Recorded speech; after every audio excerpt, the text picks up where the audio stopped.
जंजीर।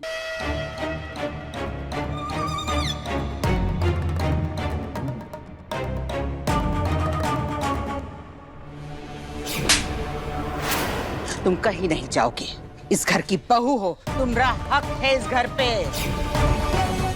राघव अंकल,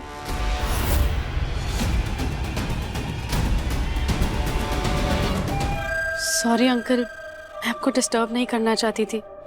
वो मैं आज घर से जा रही हूँ ना, तो इसलिए बाय बाय कहने आई थी। मैं जानती हूँ आप बहुत उम्मीद से मुझे वापस इस घर में लेकर आए थे, ये सोच के कि आप मेरी और आयुष्मान की शादी करवा देंगे।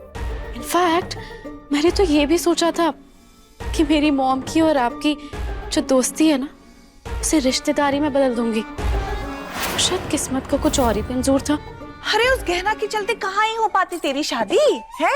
एक तो लड़की इतनी चालाक निकली कि हम दोनों को ही फंसा के घर से बाहर निकलवा दिया, और तो और उससे भी उसको चैन नहीं पड़ा, देवर जी और जीजी के बीच में भी झगड़ा लगवा दिया। उस गहना के चलते तो जीजी ने इनकी इज्जत का जरा सा भी लिहाज नहीं किया, सबके सामने थप्पड़ मार दिया। हाँ ताई जी, वैसे आप बात तो ना बिल्कुल सही कह रहे हो, पर अब बुआ जी तो इस घर की बड़ी है, थप्पड़ मार दिया तो मार दिया, और घर वालों के सामने क्या ही बेइज्जती होती है। पर बाहर वालों का क्या? बाहर वाले? हाँ, वो गहना तो बाहर वाली है ना। अरे हाँ, अरे मैं तो ये बात सोच सोच के परेशान हो रही हूँ। उसने तो अभी पूरे गांव में ढिंढोरा पीट दिया होगा इस बात का। खुद तो सती सावित्री बन गई, लेकिन सबके सामने ये बोल दिया होगा कि उसके ससुर जी को सबके सामने थप्पड़ पड़ा है। अब मेरे को तो ये भी डर लग रहा है कि कहीं उसने छुप के वीडियो तो नहीं बना लिया होगा, ताकि उसे सोशल मीडिया पे वायरल कर दे। राघव अंकल की जो बची कुची इज्जत है ना, उसे भी मिट्टी में मिला दिया। अरे बिल्कुल सही कह रही है, उस गहना ने ना भाई साहब का पूरा कचरा कर दिया इज्जत का। खुद तो वंश को आगे बढ़ा नहीं सकती, उल्टा बाप बेटे में झगड़ा करवा दिया। चलो माना कि बाप बेटे में पटती नहीं थी, पर जीजी को तो ये भगवान की तरह पूजते थे। हाँ। उनमें भी झगड़ा करवा दिया। अब देखो शराबियों जैसी हालत हो गई है, अपनी तकलीफ छुपाने के लिए इनको दिन दहाड़े पीना पड़ रहा है। ये ताई जी, आप कैसी बातें कर रहे हो? हमें ना यहाँ से चलना चाहिए। राघव, क्या हो रहा है? जरा भी लिहाज, जरा भी शर्म नहीं बची है का? यहाँ सबके सामने दिन में बैठ के पी रहे हो? दीदी प्लीज, अभी नहीं। अभी नहीं? अभी नहीं से क्या मतलब है तुम्हारा? ये सब समेटो और जाओ अंदर। मैंने कहा ना दीदी, अभी कुछ नहीं सुनना। और क्यों जाऊं अंदर? नहीं जाऊंगा तो क्या कर लेंगी? फिर से थप्पड़ मारेंगी? अरे नशा तुम्हारे सर पे चढ़ गया है का बकवास कर रहे हो? क्या गलत बोल रहा हूँ? सही तो बोल रहा हूँ। पर मैं कुछ भी बोलूंगा गलत लगूंगा, बुरा इंसान जो हूं। अच्छी तो ये कहना है आपके लिए, इसी ने तो सब कुछ किया है आपके लिए। मैंने क्या किया है? क्या? अरे ऐसा हमने कब कहा? कहा नहीं, पर सोचते यही है आप, इसीलिए सबके सामने जलील कर दिया मुझे थप्पड़ मारकर।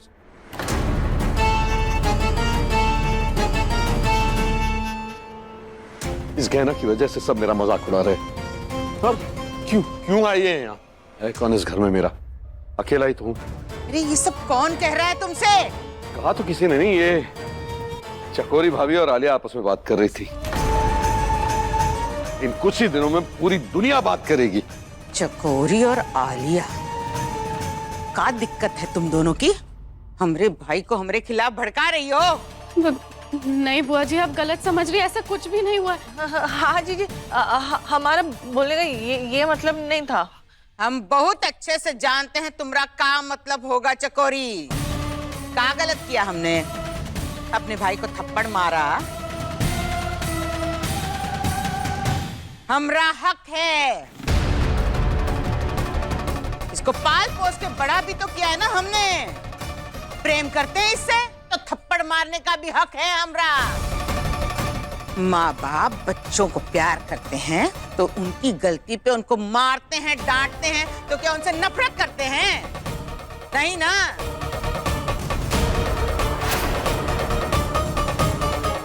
लेकिन गलती तो हमसे हुई है, क्योंकि हमने तुम दोनों को 24 घंटे का वक्त दे दिया। अब हम तुम दोनों को एक पल भी बर्दाश्त नहीं कर सकते।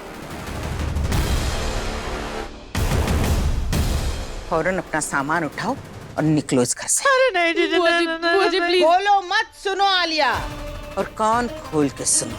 अभी इसी वक्त यहाँ से निकलो, वरना भोलेनाथ की कसम धक्के मार के निकलवाएंगे तुमको, समझी दोनों?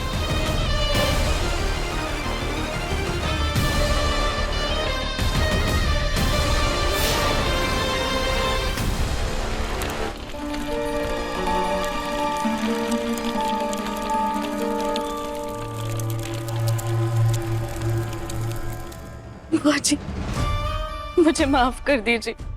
मैं सच में हमेशा से आपका और इस घर का हमेशा भला करना चाहती थी, पर मैंने जाने अनजाने में अगर आपको कोई भी तकलीफ पहुंचाई हो तो मुझे माफ कर दीजिएगा।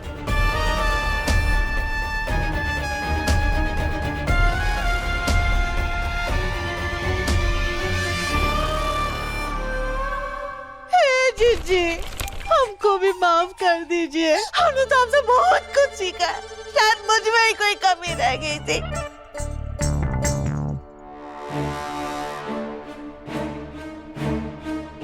अब तो हमारा सबर साथ का बस यही तक था, तो हमसे कोई भी भूल चूक हुई होगी तो हमको माफ कर दीजिए जीजी।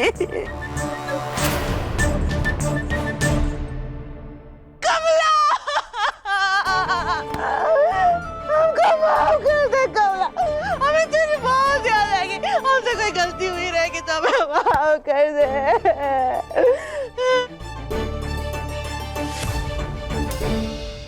कहना मैं चाहती हूँ मुझसे बहुत गलती हुई है। मुझे एहसास ही नहीं हुआ कब अपने बारे में और इस घर के बारे में सोचते सोचते मैंने तुम्हें इतना सारा दुख पहुंचाया।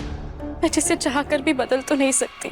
मैं बस चाहती हूँ कि तुम अब अपनी जिंदगी में आगे बढ़ो और मेरी गलतियों के लिए मुझे माफ कर दो, क्योंकि अगर तुमने मुझे माफ नहीं किया ना तो मैं ना तो यहाँ से जा पाऊंगी ना मैं जी पाऊंगी। प्लीज कहना मुझे माफ कर दो प्लीज। माफी उसे मांगनी चाहिए आलिया जिसे अपनी गलती का एहसास हो, जो बदलना चाहता हो, लेकिन हम अच्छी तरीके से जानते तुम कभी नहीं बदल सकती, तो अपना और हमारा वक्त बर्बाद मत करो और निकलो यहाँ से। अगर तुम्हें सीना चीर के दिखा सकती ना तो जरूर दिखाती। मैं जानती हूँ तुम्हें मुझ पे ना भरोसा करने की बहुत सारे कारण हैं, पर प्लीज माफ कर दो। चलती हूँ यहाँ से।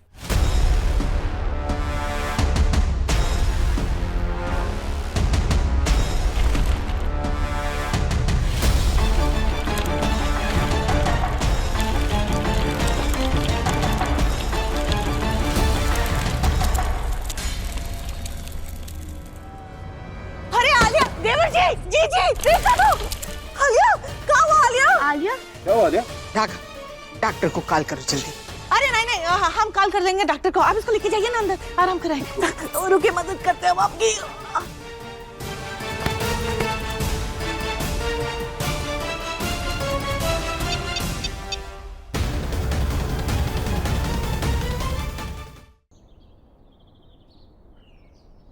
एड्रेस तो यहाँ का ही दिया था, यहाँ तो कोई हॉस्पिटल दिख ही नहीं रहा। भाई साहब, यहाँ पे कोई वेलनेस केयर नाम का हॉस्पिटल है? वेलनेस? यहाँ पे इस नाम का कोई हॉस्पिटल नहीं है। ऐसा कैसे हो सकता है? ये देखिए ना, ये एड्रेस तो मुझे यहाँ का ही दिया है। भाई साहब, मैं बचपन से यहाँ पे रह रहा हूँ, यहाँ पे इस नाम का कोई हॉस्पिटल नहीं है। आपके साथ किसी ने मजाक किया। क्या सच में किसी ने जॉब इंटरव्यू के नाम पे मेरे साथ मजाक किया है? पर ऐसा कौन करेगा और क्यों?